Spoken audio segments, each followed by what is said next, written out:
की बात है, जंगल में एक दरख्त पर मोरों का बसेरा था। उसी दरख्त की टहनी पर चूहे भी रहा करते थे। सभी लोग जानते हैं कि सांप मोर से बहुत डरते हैं। ये सारी दुनिया जानती है कि मोर और सांप की दुश्मनी है। अगर कोई सांप नजर आ जाता है तो मोर उसे बेरहमी के साथ मार देते हैं। इसलिए जहां मोर रहते हैं वहां पर सांप नहीं जाते। शायद इसी वजह से उस दरख्त की टहनी पर चूहे आराम से रहा करते थे। अगर इस दरख्त पर मोर नहीं होते तो सांप चूहों को खत्म ही कर देते। दरख्त के पास सब कुछ ठीक चल रहा था। अचानक एक मेंढक एक अजदहे से बचने के लिए डर के मारे भागते कूदते लुढ़कते दरख्त के पास आ पहुंचा। यहाँ आकर उसने समझ लिया कि ये चूहे इतने आराम से कैसे रहते हैं। वो चूहों के पास गया। मेरे दोस्त, आप कितने खुश नसीब हो। इस दरख्त पर मोर रहते हैं, इसलिए उनके डर से कोई सांप यहाँ पर नहीं आता। अगर वो भूलकर आ भी गए तो मोर उसे खत्म कर देंगे। इसलिए आप लोग यहाँ बहुत ही अमन और सुकून के साथ रहते हैं। मैं भी आपके साथ मिलकर यहीं पर रहना चाहता हूँ। आप मेरी मदद कीजिए ना। मेंढक तो था ही परेशान। उसकी बातें सुनकर चूहे ने इस तरह से उससे मुखातिब होकर कहा, लगता है तुम तो बहुत ही भोले और मासूम हो। हम कई साल से यहाँ पर इस दरख्त के पास रहते हैं। सारे सांप हमसे डरते हैं और वो इस इलाके में आने की हिम्मत नहीं करते। इतना ही नहीं, इस दरख्त पर रहने वाले मोरों से किसी को कोई फायदा नहीं होता। उन्हें देखकर इस जंगल में कोई नहीं डरता।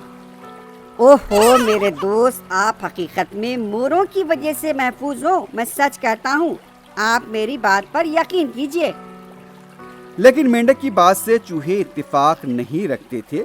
तो फिर मेंढक ने सोचा, मैं अगर इन बदमाशों और अहमकों के बीच में रहूंगा तो मुझ पर भी मुसीबत आ सकती है। ये सोचकर मेंढक एक मिनट भी वहां नहीं रुका और कूदते फुदकते वहां से चला गया। तो पूरे चूहे हंसने लगे और कहने लगे, मेंढक तो बहुत ही बुज़दिल निकला। वो तो हमारी तरह बहादुर नहीं है।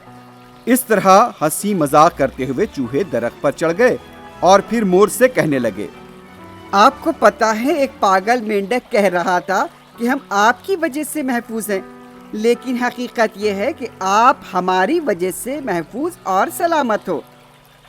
तब मोर ने चूहों को इस तरह से जवाब दिया, मेरे दोस्त, आप गलत कर रहे हो। आप हमारी वजह से महफूज हो। हम इस दरख्त पर रहते हैं, इसलिए कोई भी सांप यहाँ पर नहीं आता। सांपों को चूहे और मेंढक कितने पसंद हैं, क्या ये आप लोग नहीं जानते? तुम बेवकूफ़ों की तरह बात मत करो, कभी कभी अक्ल से भी काम लिया करो। मोर की बात सुनकर चूहों को बहुत गुस्सा आ गया। उन्होंने कहा, तुम लोग फौरी इस दरख्त को छोड़कर चले जाओ। हमारी हिफाजत करने की कोई जरूरत नहीं है। तुम हमारी बात मान लो, वरना हम तुमको अपनी दांतों से कतर देंगे। चूहों ने इस तरह मोरों को धमकाया। तब मोरों के झुंड ने सोचा, इन बेवकूफों को कोई समझा नहीं सकता। ये अपनी मौत को खुद दावत दे रहे हैं। हम इनके साथ कुछ और रहेंगे तो हमारी इज्जत खाक में मिल जाएगी। इसी तरह पूरे मोर उस दरख्त को छोड़कर वहां से उड़ गए। उधर दरख्त के पास छुपे हुए सांप जो मौके की तलाश में थे, बाहर निकल आए। उन्हें मालूम हो चुका था कि मोर दरख्त से जा चुके हैं। वो दरख्त के पास पहुंच गए और दरख्त में छुपे हुए चूहों को चुन चुन कर मार दिया। तो बच्चों, इस कहानी का मतलब ये है कि जो बेवकूफ़ होते हैं वो अपने लिए खुद मुसीबत खड़े करते हैं।